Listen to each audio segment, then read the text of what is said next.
designer, is acting as our squad leader today. Now, if we take a look at CJ's command network interface, you can get a feel of the scale of this battle. CJ's squad of 8, along with other 3 squads in his platoon, must punch through a line of enemy bunkers, secure a forward landing zone, and push forward to the heart of the enemy facility. Now, if we pull back just a bit, you can see that his squad isn't alone. His platoon is one of 4 that make up the Raven Company assaulting this base.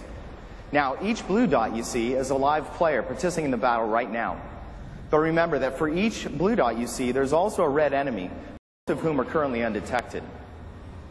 So to start his assault, CJ is going to use one of his squad leader command abilities to call in a recon UAV to scout out those enemy locations.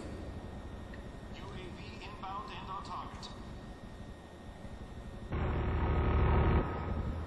Now, unfortunately, the enemy has an anti-aircraft battery that's up and running, and it's going to shoot down his airstrike as it comes in. So he's going to have to go in with a little bit less information than he hoped and go from there.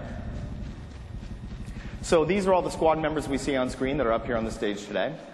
They're going to move out. CJ is going to assign the first objective to his team, which is to assault a bunker.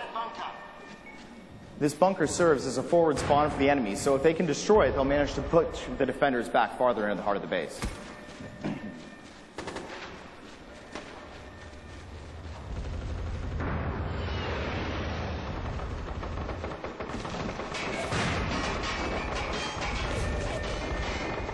So there's the bunker in front of us. Now, as we assault, we're going to switch over and take a look at the platoon leader perspective for Ben Jones.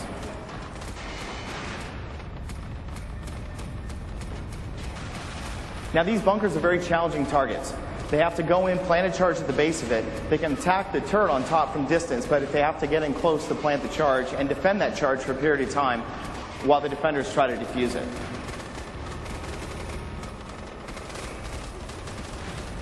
There you can see now, as the actions he's taking, because this objective has been assigned to the squad, he's going to get bonus points for every action he takes.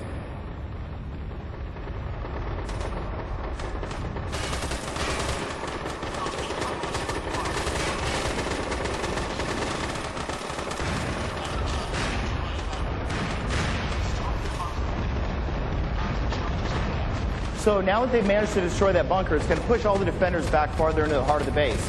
His team's going to move up, plant charges once again on that anti-aircraft battery that was causing him so much trouble earlier, and defend that.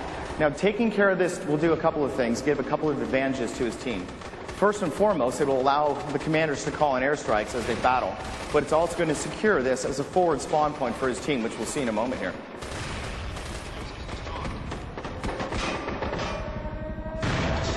You can hear that air raid siren, lets everybody in the battle, no matter which platoon they're in, know that the attackers in this area have secured that forward spawn.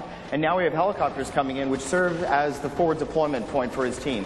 So if anybody in his squad dies from this point forward, they will respawn those helicopters and be able to push forward. And they're also very powerful at securing this landing zone. They're all equipped with miniguns, once again, all commanded by real players.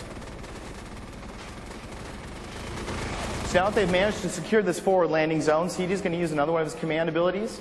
He tried to call in a UAV earlier, but now he's going to use an airstrike. He's going to call in a cluster bomb to clear the enemy off this wall and secure the point so his team can push forward and hit the heart of this facility.